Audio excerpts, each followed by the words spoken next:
Hey everyone, Aaron Stewart from the Little Black Couch again. Once again displaced. Not on the Little Black Couch, actually on my, I don't know, it's not my personal page, but it's like my personal business page, which is the only place I can do lives to. So I'm doing it here. I'll push it over to Instagram. As many of you know, I have been fighting with Facebook to try to get my page back. It's been a little frustrating, I must say. It's been a little difficult for sure. And I'll tell you more about that. It's, it's kind of I guess it's the life of an entrepreneur, right? The crazy stuff that we have to go through. So I want to talk about that briefly. Let's go.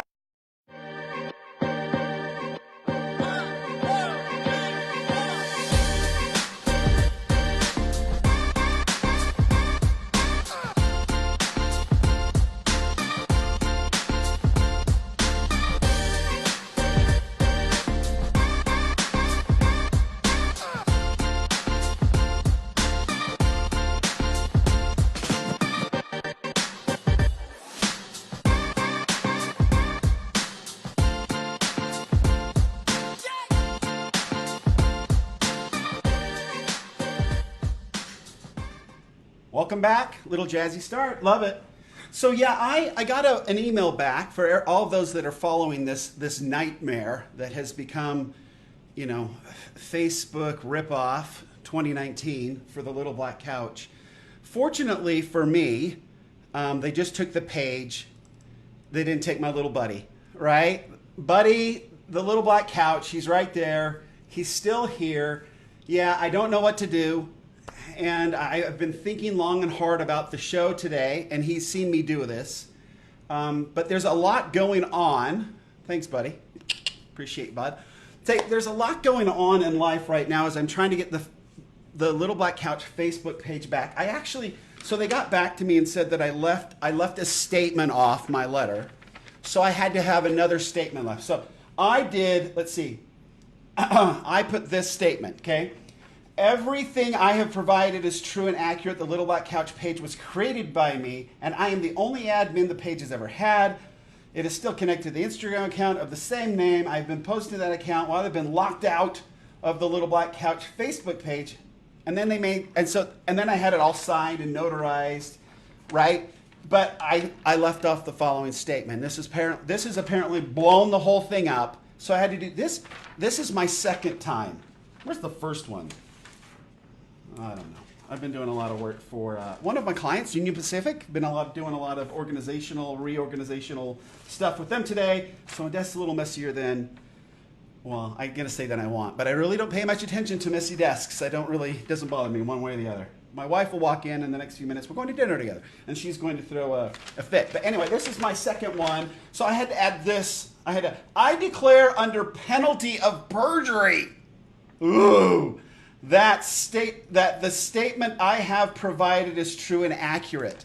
Now, that's not the statement they gave me. I copied and pasted this thing right in because I didn't want to make a mistake. They said that I left out this statement. This is what I copied and pasted it. I declare under penalty of perjury, that statement I have provided is true and accurate. It's not incorrect English. But a very poorly constructed sentence is apparently the magic sentence that will unlock the Little Black Couch and give me the dang thing back. So we'll see. Anyway, today has been interesting for sure. So I came in this morning and went to work. And I do a couple little service things in the morning. Sometimes I've got a few missionaries. I've got my son who's a missionary. He's out. I like to update his blog post page. And then I've got a nephew that I've been doing that for as well. And so I like to get that kind of done. I did some organizational stuff for Union Pacific. And so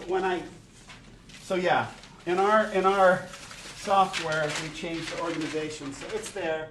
But I've been getting that updated as well. They're a great client, love them very much, and doing some cool things with them. So that's exciting. So getting that organization up to date so it will work more properly with some of the adjustments that they have made in their business. And then my wife came with my daughter and my niece, and we ran them up to the airport. Kind of exciting. My daughter's 14. She's heading out on a little trip to go back east to hang out with my sister who lives in Atlanta. And then they are going to be driven up to this. It's kind of like a girls' camp. It's called EFY, especially for youth. But it's going to be done in Missouri. So they're going to be able to do some really cool touring of Missouri, that part of the country, where a lot of, so I'm a member of the Church of Jesus Christ of Latter-day Saints. So a lot of the history of our church is in that part of the country. In fact, there was an extermination order for Mormons back then. We don't call ourselves that anymore officially. And there was an extermination order going on for a long time for that. So, I just got a little text that my wife is outside. So yeah, I need to go meet with her really quick. So I need to wrap this up. So essentially, we are going to go meet some friends for dinner, and we never do that. So again, daughter's gone. But anyway, I went through the airport. Well, one thing happened. My sister-in-law sent me a text that like, hey, I can't pick them up in 14 days from now. Can you guys do it? And I'm like, 14 days from now? Who plans 14 days out in advance? I can't do that. As an entrepreneur, things are in flux so much that I can't plan like that. And then secondly, as I went through TSA today, TSA, honestly, it makes every entrepreneur crazy because it's so completely inefficient. You can't believe it, right? And you try to run a business efficiently because you're wearing so many hats. And so whenever I get to TSA, my head just wants to explode. Because you watch it, how they get it all done, and you can see like 10 different ways they could do it better. And you just can't believe it. But as I was going through, and I had an unaccompanied minor pass, so I went through with my daughter and niece, and then my sister was there with her 2 daughters, and we kind of went through and got them on the plane. And as I was going through the TSA, because we had children, we had to go over and go through a different sort of X-ray machine, and then everybody else had to do the body scan, but we didn't because we were kids. But we were crossing in the middle, and I'm like, this is so efficient. This is crazy. This is insanity. But as I was going through, it triggered something in my head. And I'm like, wait a minute, because I've been working on this automation program, and having some programming and stuff done for it. I realized that we did the same thing, that we had two different options that were crossing in the middle, and that was confusing the whole process. And so I'm like, wait a minute, if I run them parallel and get them done, that will make things way better. I don't know why this keeps doing that. Do you see that? Is it screen on screen when it goes live? This is ridiculous. I might need to, I don't know what that is. So anyway, we'll just, it's gone now. So anyway, it totally fixed it. So I came home, sketched it back out, sent it to a program I'm working with, solved all the problems. I'm like, wow, that is so cool. As I was working on that, I'm working on another app for sort of a golf thing I'm doing. I was like, oh, it triggered another idea on a totally different issue that I've been struggling with and solved that problem. So cool. I was so excited. Anyway, so I've got those things kind of solved. Hopefully I get my page back. I have to go really fast because my lovely wife is outside and I don't want to keep her waiting. And she's calling right now. So anyway, thanks for joining me on this live. Just let ideas flow. Look around you and see what's inefficient, and maybe they'll trigger new ideas for you too. What a cool thing today. And as an entrepreneur, to solve problems by looking at somebody else's problem has been completely awesome. And I just got done watching, Catherine Jones at CF Design School. She just had her live event for graduation. She did a great job. CF Design School, you might want to go check that out. I joined it. It's been really good for helping me with my websites and conversions and all that. But yeah, she does a good job. So thanks for joining me today. Entrepreneurs are awesome, man. We get the world done. Let's stay motivated.